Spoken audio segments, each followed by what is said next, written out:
अब फिक्र की चुनावी फाइल खोलते हैं जिसमें असम और केरलम की बात होगी, साथ ही उन फ्रीबीज कल्चर की भी बात करेंगे जो सुप्रीम कोर्ट की कड़ी टिप्पणी के बावजूद राजनीति के मैदान में जा रही हैं। वादों की बारिश में असली मुद्दे दबते हुए दिख रहे हैं, लेकिन पहले असम चलते हैं। बीजेपी ने असम के लिए आज अपना संकल्प पत्र जारी कर दिया है। इस मौके पर वित्त मंत्री निर्मला सीतारमण, मुख्यमंत्री हेमंत बिस्वा शर्मा और पूर्व सीएम सर्बानंद सोनोवाल मौजूद रहे।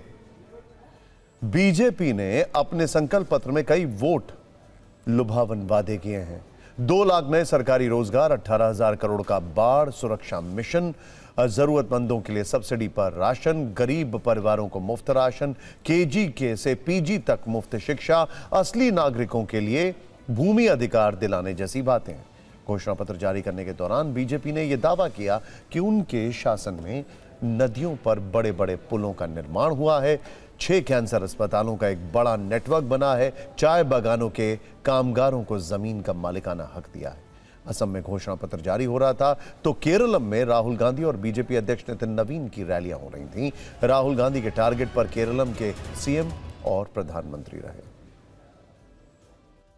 So the same way Donald Trump is controlling Mr. Modi is controlling your chief minister. He says give this to Adani, chief minister will give it to Adani. Because chief minister knows that his corruption can easily be exposed by the prime minister. And this manifesto is the roadmap reflecting the people's aspirations and a clear break from the misgovernance of the LDL and UDF government.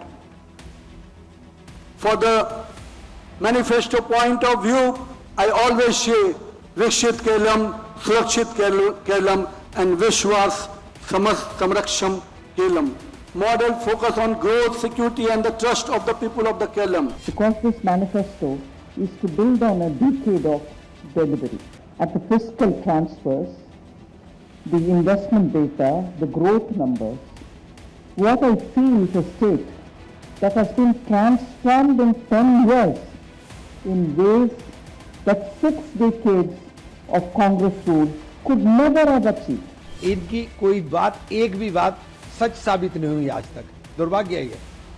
चाहे वो 2.5 करोड़ नौकरी दी हो, चाहे वो 15 लाख खाते में दी हो, एक भी बात सच साबित नहीं होती। या लोगों को घर दे दियो, किसान की आय दोगुनी कर दी हो। भारतीय जनता पार्टी ने आज जो संकल्प पत्र घोषित किया है, उसके चलते जो निवेश विकसित असम के सपने को पूरा करने के लिए घोषित हुआ है, उसके लिए विशेषतः असम प्रदेश की भाजपा की इकाई हेमंत दा को और मेरे केंद्रीय नेतृत्व को आभार।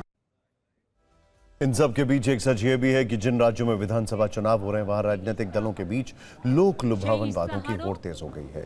इस फ्रीबीज पॉलिटिक्स के बीच रोजगार, शिक्षा और विकास जैसे असली मुद्दे कहीं पीछे छूटते नजर आ रहे हैं। बंगाल में टीएमसी और बीजेपी कैश क्रेडिट से दांव खेल रही है। तमिलनाडु में रेफ्रिजरेटर और कैश कूपन एडिशनल है। असम में भी कांग्रेस और बीजेपी ने नगद धनराशि देने का वादा किया है। केरल एक ऐसा राज्य है जहां दोनों राजनीतिक गठबंधनों एलडीएफ और यूडीएफ ने मुफ्त या कैश से परहेज किया है। वहां जोर इंफ्रास्ट्रक्चर पर है। असम में कांग्रेस ने कहा है कि अगर वो सरकार में आई तो महिलाओं को अपना उद्यम शुरू करने के लिए 50,000 रुपए देगी। वहीं बीजेपी की अरुणोदय योजना है जिसके तहत महिलाओं के खाते में 1250 रुपए हर महीने दिए जा रहे हैं। बंगाल में ममता सरकार लक्ष्मी भंडार योजना के तहत महिलाओं को 1500 से 1700 रुपए हर महीने दे रही है। वहीं बीजेपी अपने संकल्प पत्र में महिलाओं को हर महीने 3000 रुपए देने का वादा कर सकती है। तमिलनाडु में एआईएडीएमके ने 2.22 करोड़ चावल राशन कार्ड धारकों को रेफ्रिजरेटर देने का वादा किया। पार्टी के घोषणा पत्र में 10,000 रुपए कैश और महिलाओं के साथ पुरुषों की मुफ्त बस यात्रा भी शामिल है। सत्तारूढ़ डीएमके सरकार पहले ही 1.37 करोड़ से ज्यादा महिलाओं को हर महीने 1000 रुपए दे रही है। नए घोषणा पत्र में इसे बढ़ाकर 2000 रुपए का वादा किया गया है।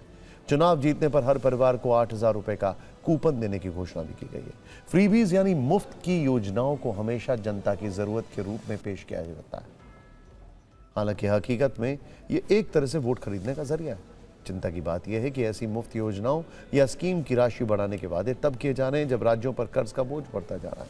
आंकड़े बताते हैं कि बंगाल पर करीब 8 लाख करोड़ रुपए का कर्ज है, तमिलनाडु पर 9.5 लाख करोड़ का, असम पर भी लगभग 1.5 लाख करोड़ का कर्ज है। यानी राज्यों का कर्ज बढ़ रहा है, पर वो रेवड़ी कल्चर से तौबा नहीं कर रहे हैं। 19 फरवरी को सुप्रीम कोर्ट ने फ्रीबीज कल्चर पर कड़ी टिप्पणी करते हुए कहा था कि घाटे में चल रहे राज्य मुफ्त भोजन, बिजली और साइकिल जैसी योजनाएं बांट रहे हैं, जिससे देश का आर्थिक विकास बाधित हो रहा है। सीजीआई ने कहा था कि फ्री खाना मिलेगा तो लोग काम क्यों करेंगे। मुफ्त बिजली पानी देने से काम करने की आदत ही खत्म हो जाएगी। सरकार को रोजगार देने पर फोकस करना चाहिए। रिजर्व बैंक भी ऐसी योजनाओं को लेकर चिंता जता चुका है। आरबीआई का कहना है कि इसकी वजह से सरकारों की वित्तीय स्थिति पर दबाव पड़ता है। जो पैसा इंफ्रास्ट्रक्चर पर लगना चाहिए वो लोक लुभावन योजनाओं में खर्च हो जाता है। बार बार कर्ज माफ किए जाते हैं तो लोगों में लोन चुकाने की जिम्मेदारी नहीं रहती है। हालांकि कल्याणकारी योजनाओं और फ्रीबीज को एक चश्मे से नहीं देखा जाना चाहिए।